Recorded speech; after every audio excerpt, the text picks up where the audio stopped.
Now, despite the fact that it's kind of funny to think that a NASA engineer would think that an interstellar spacecraft would be flying under the power of an internal combustion engine with propellers, and I'm not making that up, you can look at the cover of Blumrich's book to see what he thought Ezekiel was describing.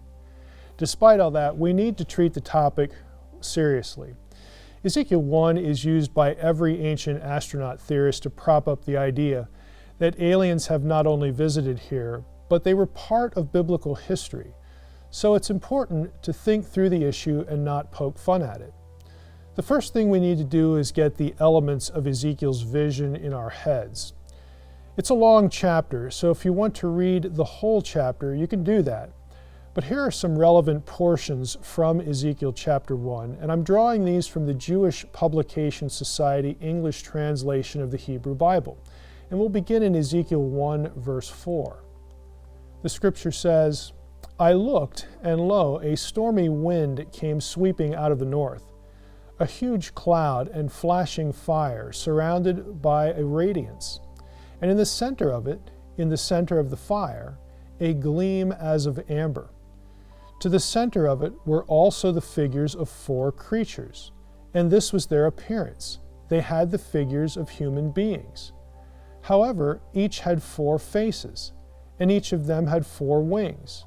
The legs of each were fused into a single rigid leg, and the feet of each were like a single calf's hoof. And their sparkle was like the luster of burnished bronze. They had human hands below their wings. The 4 of them had their faces, and their wings on their 4 sides. Each one's wings touched those of the other. They did not turn when they moved. Each could move in the direction of any of its faces. Each of them had a human face at the front.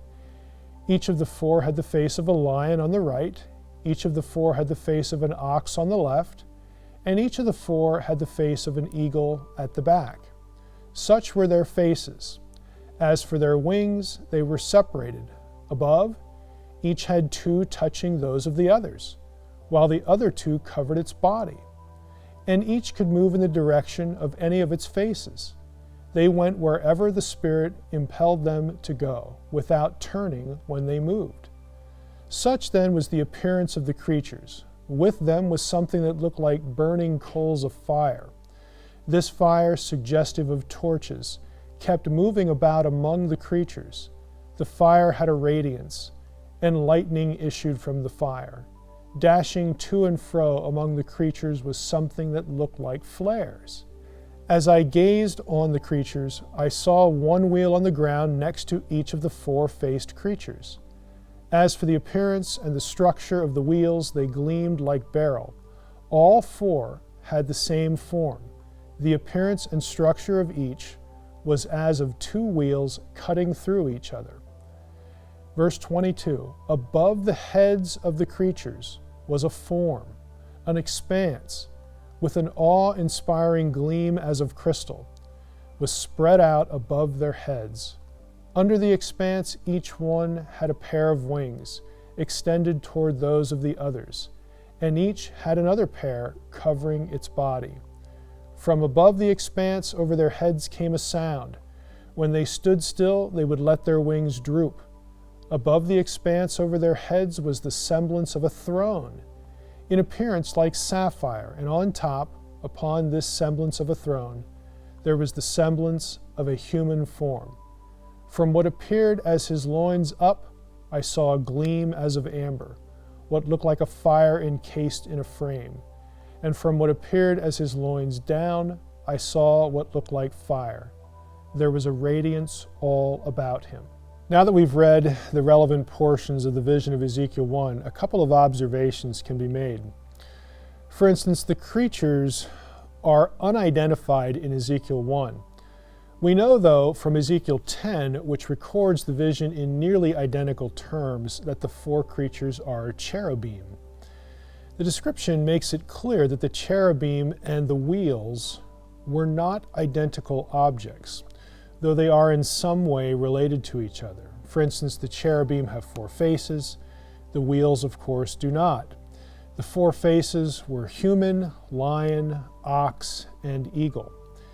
Now, it doesn't take someone with great powers of observation to discern that Blumrich's drawing on his book cover fails to account for several features. For instance, where are the cherubim? Where are the four faces? Where are the calves' hooves? All of these details are plainly articulated in the text of Ezekiel 1, and we know that because we just read through it. These omissions are especially curious since Blumrich had basic tools at his disposal to analyze the text of Ezekiel. For example, he could have looked up the original Hebrew words behind the English words using an interlinear Bible or a Hebrew lexicon. A lexicon is a kind of dictionary. Now, I knew what these tools were as a teenager, but somehow Blumrich just didn't know about them or was unaware of them. I would say that these are very basic tools that even a NASA engineer should have known about and, of course, could have used. Now, what is going on as far as the omission of data like this? The fact is that scholars who deal in the biblical text, who aren't NASA engineers, but their field is biblical studies, they know what Ezekiel saw. They know what the text says. Blumrich either didn't and was ignorant of very basic tools, or he didn't want his readers to know. We can have a secure knowledge of what Ezekiel saw in terms of the appearance and function of the cherubim in biblical and ancient Near Eastern thought. These things are actually very well known. The term cherubim comes from the Akkadian or the Babylonian term kuribu. Cherubim in Mesopotamian and Old Testament texts are described in distinct ways. They are guardians of sacred space. They guard the sacred space, the territory of a deity, or the throne room of a deity, from defilement. They support the throne of a deity, and this is what we saw in Ezekiel chapter 1. They support the throne of God, which is portrayed as a heavenly chariot throne. Again, these elements are very well known and very easily discerned from Ezekiel chapter 1 that we just read. Now we know what this stuff looked like as far as the description, the words of Ezekiel 1. It looks nothing like Blumrich has on his cover. But you might still ask, well, let's be fair. How do you know? How do you know what the thing that Ezekiel described actually looked like? Well, it may sound startling, but we actually do know what it looked like because we have pictures. Now, it might sound kind of crazy to say that we actually have pictures of what Ezekiel saw. You'd think, well, how is that possible? They don't have cameras back in the days of the Babylonian Empire. And of course, you'd be correct. What I'm talking about is iconography, sculpture, paintings, that sort of thing. We do have very specific pictures of thrones that conform quite well to what Ezekiel saw, cherubim thrones that are from Babylon and Syro-Palestine. We have this material, but again, a lot of people don't take advantage of that. They don't know that it exists, and Blumrich was one of them. Let's look first, though, at what Ezekiel said, just to refresh these things in our minds. Above the four cherubim, Ezekiel said there was an expanse that supported a throne. Specifically, his wording was, above the expanse over their heads was the semblance of a throne. Ezekiel saw a deity in the form of a man, verses 26 and 27, seated on a throne that was positioned atop a circular throne platform supported by cherubim. Now, if we look at Blumrich's picture again from the cover of his book, note again that he misses all of these details. There's no throne atop an expanse or a platform. Again, obviously there's no cherubim. He completely ignores the actual details of Ezekiel's descriptions. Now, if you doubt that what is being described in Ezekiel 1 is in fact a throne, you might point out, well, the word throne's not used in Ezekiel 1. Well, you'd be right about that observation, but you'd be wrong that it isn't a throne. And we can tell that very clearly from another description of God's throne that matches what we see in Ezekiel 1. I'm speaking here of the book of Daniel, which is also set in Babylon, just like Ezekiel 1. The book of Daniel, in Daniel chapter 7, records a vision of the prophet. He has his own vision of the throne room and the throne of God, and he describes it this way. It's going to sound awfully familiar. As I looked on, thrones were set in place, and the Ancient of Days took his seat. His garment was like white snow, and the hair of his head was like lamb's wool. His throne was tongues of flame. Its wheels were blazing fire. Again, that ought to sound very familiar from Ezekiel chapter 1.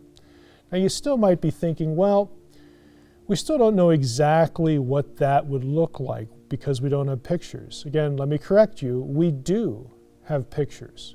We have iconography and sculpture of the day, of the period in which Ezekiel wrote.